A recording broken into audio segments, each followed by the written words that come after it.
I used to wage spiritual warfare even before I started praying in tongues. And then I realized something. I realized that when I was waging spiritual warfare before I started praying in tongues, the enemy was using a different tactic to attack me. He was using a different tactic to try and dissuade me from prayer. But when I received the gift of praying in tongues, I realized that he changed the tactics. But I didn't realize immediately that the enemy had changed tactics. It took me a while before I realized that the enemy had actually changed tactics. And then I learned of the new tactic that he was using against me after I had received the gift of praying in tongues. And that is what I want to talk about today, because it is a very important thing and you really need to know the tactic so that the devil doesn't use it against you. And surprisingly, the enemy has only one tactic against people who pray in tongues, and he keeps using it over and over and over. So once you know it, you definitely have overcome it. So it's as simple as that. And that's why today I just want to share with you and give you details of that tactic and how you can actually overcome it, because it is just something that God revealed to me, and it was a game changer for me in terms of my prayer life. My name is Augustine. This channel is Men Must Pray, and here I talk about praying in tongues. So if you love praying in tongues and learning about prayer, of course, you're welcome to subscribe if you are not already subscribed. Also, this work relies on your donations. I use your donations to run this work, basically everything, including my own life. I use your donations. So you can send your donations. I will greatly appreciate. The details are in the description, and I will also put them on the screen so that you can get them from there. I've also included my contact details so that in case you have further questions and you have inquiries concerning the topics I talk about, you can always ask me through email for further clarification, and then I'll do my best to respond to you and help you. So let's get into it. Before I started praying in tongues, when I was still praying in understanding, the very common tactic that the enemy was using against me was basically just discouragement and mindset. So when you pray in understanding, of course, you are using your mind to pray, and the words that you're praying are coming from your heart. And because of that, there is a huge opportunity for the enemy to hijack you, to hijack the prayers you're making. Because simply what the enemy will do is that he will just alter your mood. Basically, he will look for things that annoy you, or he will just look for anything that makes you emotionally disturbed. And then just with that, you are done, because anytime you are emotionally disturbed, the words that come out of you are definitely just going to be words of anger or words of confusion and just that terrible mood that you're in. And even the Bible affirms this, because the Bible tells us that there is nothing good that comes from the anger of human beings. So the devil also knows that, and he understands that, and that is his best tactic for people who pray in understanding. So basically, if he can get you confused, if he can get you to just be in a bad mood, then he knows that you cannot formulate any good prayer.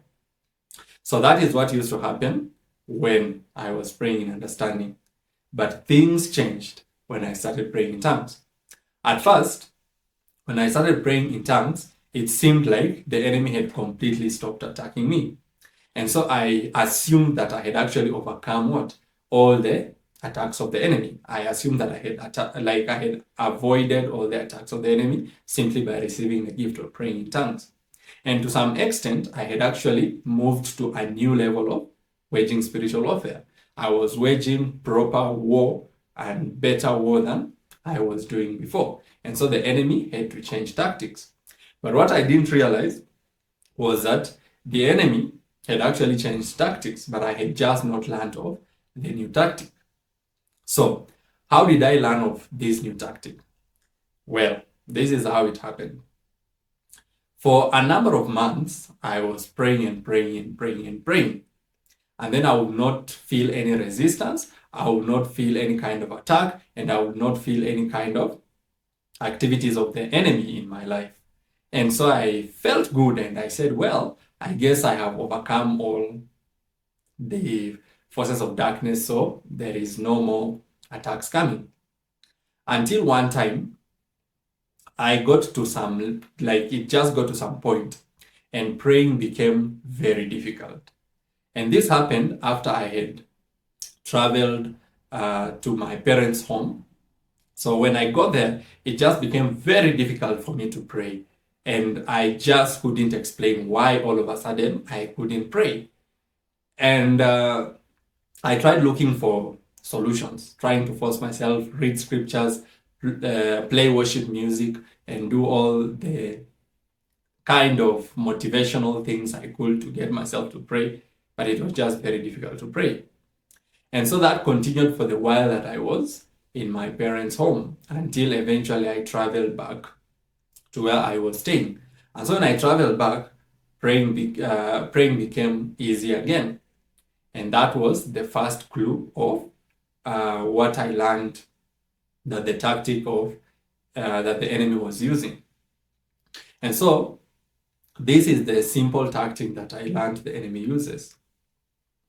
Anytime you are praying in tongues, you usually become very difficult for the devil to handle. One, because the enemy does not understand what you're saying. Number two, even if he gets to know what you're saying, he doesn't have the power to stop you from doing it.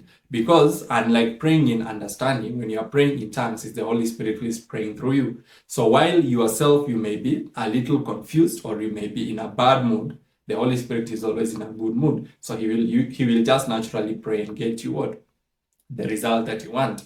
And so that's why it's very difficult for the enemy to trap you when you are praying in tongues. But there is one thing that he does, and this tactic, many times, it gets people off guard. And that is, he uses the weaknesses in your lineage. Now, let me explain. You see, like for all of us, we are born in some lineages. And the people in that lineage, of course, they were not perfect people. They had some weaknesses. And now those weaknesses, if there was not any single person in your whole lineage who solved them, then those weaknesses still continue to generation after generation.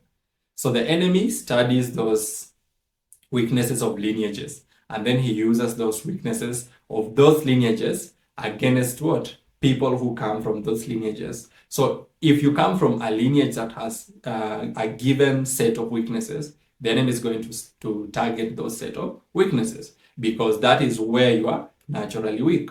This is where you will find that you pray in tongues, but no matter how much time you spend praying in tongues, you still find it very difficult to probably be self-controlled, or you find it very difficult to avoid telling lies, or you find it very difficult to avoid disobeying God or being lazy, or you see those kind of characteristics that come from the lineage that you are born in. And now what the enemy does is that he capitalizes on your weaknesses, basically, so that anytime you succumb to those weaknesses of your lineage, then he comes to pile guilt on you.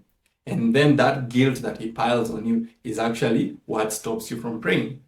So that is what happened to me. When I went back to visit my parents, it had been a long while since I was at my parents' home. And you see how they treat me in my parents' home is a bit different from how others treat me, because people outside my parents' home know that I am a born-again believer and all that. So when they are treating me, they treat me with the regard, knowing that I am a believer, and they know the things that I stand for, the laws of purity and all that. But in my parents' home, they see me as their child. And so they mostly treat me with the more of the ancestral kind of view, as opposed to the Christian view. And just because of that, when I am there, I am more inclined and more tempted to act in the ancestral, the ancestral lineage path as opposed to the Christian path. And that's why praying automatically became very difficult for me. And so there were also other weaknesses that were just in the lineage that I was born in that came alive anytime I would just go home and just be in that environment. So how do you handle or how do you deal with this tactic that the enemy uses? Well, it's very simple. In the Bible, we know that all lineages had weaknesses until the time that Jesus Christ came. So when Jesus Christ came, he actually perfected what? The lineage that he was born in. And that was the lineage of Judah. That is why he's called the Lion of the tribe of Judah. So we know that Judah was the fourth child of Jacob, who, of course, God gave him a new name and called him Israel. And we know that Jacob was the child of Isaac, and Isaac was the child of Abraham. And we all know that Abraham also came from Adam. And so because all of them came from that lineage, there were weaknesses that were associated with that lineage. And the Bible puts it very clear from Adam himself going all the way down up to Christ. But now when Jesus Christ came, he perfected the lineage, because when he was born, though he was born in the lineage, he was not what? His seed did not come from the lineage. It was a seed that came from God into the womb of Mary. And so he didn't have the blood that people of that lineage had. But because he was born in that lineage, he perfected it. So people who would now come after Christ in that lineage, they will automatically be perfect, because Christ sorted out every weakness of that lineage. And this is why we now get born again. So of course, when you are born the first time, you are born in your natural lineage to your parents. And when you are born that way, you are born with the weaknesses of your parents and your forefathers and those who came before you. But when you get born again, which means you are giving your life now to Jesus, it automatically means that you are now abandoning your previous lineage of your forefathers and now taking up the lineage of Jesus Christ. And because you're taking up the lineage of Jesus Christ, you automatically become perfected, because Jesus Christ perfected that lineage. So the moment you get into the lineage of Jesus Christ, all of a sudden, everything about you becomes perfect. But here is the tricky part. Many times when we give our lives to Jesus, we don't surrender everything at once. It is a process. When you make a confession to give your life to Jesus, you start by committing your soul to Jesus. But then there are other members of your body that you will have to adjust step by step. You will have to adjust your thinking. You will have to adjust how you operate and how you handle things, the foods you eat, the words you speak. So all those have to be transformed and conformed to the lineage of Christ, because as you were born, they were already conformed to the lineage that you are born in. And so that is the purification process. That is the purging process that you have to go through until you become fully like Christ, as he is in his lineage, so that you also become part of his lineage.